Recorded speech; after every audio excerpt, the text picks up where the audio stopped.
አጅሪት ለራሷ ለብሳ ጨርሳ ልጆቿን አለባብሳ በቃ ባያሽን ደርበሽ ነው የሆነ ቦታ ልንሄድ ነው ስትልሽ ከነ ክሎሮክስሽ ሳትታጠቢ ሳትቦረሺ ብድግ አርገሽ ባያሽን ለብሰሽ አትውጪላት። ይኸውልሽ ብዙ ጊዜ በሌሎች ዜጎች እንታማለን፣ እነዚህ ኢትዮጵያኖች አይታጠቡም ይሸታሉ ይባላልና ትልቁ ምክንያት ምንድነው?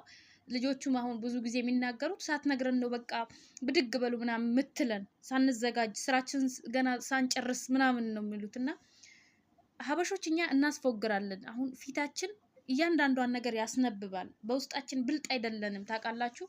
ብዙ ነገር እቺ ነገር ማወቅ አለብን።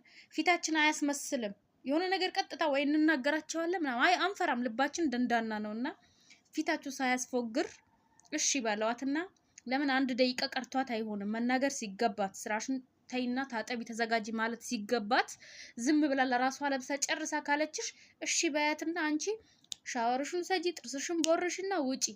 በኋላ አፍንጫቸውን ይዘው ነው እንዳትጠጊያቸው እንደዚህ እያሉ መኪና ላይ ምናምን ከሚያንቋሽሹሽ አንቺ ግብት በይና በ3 ደቂቃ በ5 ደቂቃ ሻወርሽን ግቢ። በየቀኑ ስለምንታጠብ ያናክል ቆሻሻ አይኖረውም፣ ሽታ ማስወገድ ነው እንጂ ሙቀቱ ኃይሏል። በዛ ላይ የምንበላው ምግብ እያንዳንዱ ፋብሪካ ገብቶ ተቀነባብሮ የወጣ ስለሆነ የሚያመነጨው የራሱ የሆነ እንትን አለው ሽታ አለ። ስለዚህ ሳትታጠቡ አትውጡ ፕሊስ። የሆነ ያሳፍራል ወላሂ።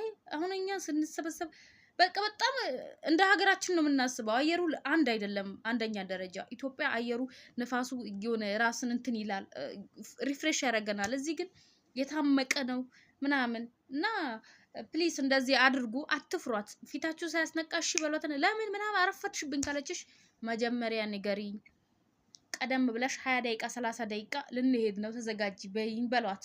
ከዛ በኋላ አይለመዳትም። ለመኪናው ሰውየው መኪና እያስነሳ አይሆንም። ሻወርሽን ሳትገቢ ንቅንቅ እንዳቲ በቃ ጠዋት አልታጠብሽም ከሆነ ስራ እስክጨርሽ ይታጠባለሁ ብለን ምንል ነገር አለ። እንደዛ ካሉ ሻወር ሳትታጠብ አትውጪ።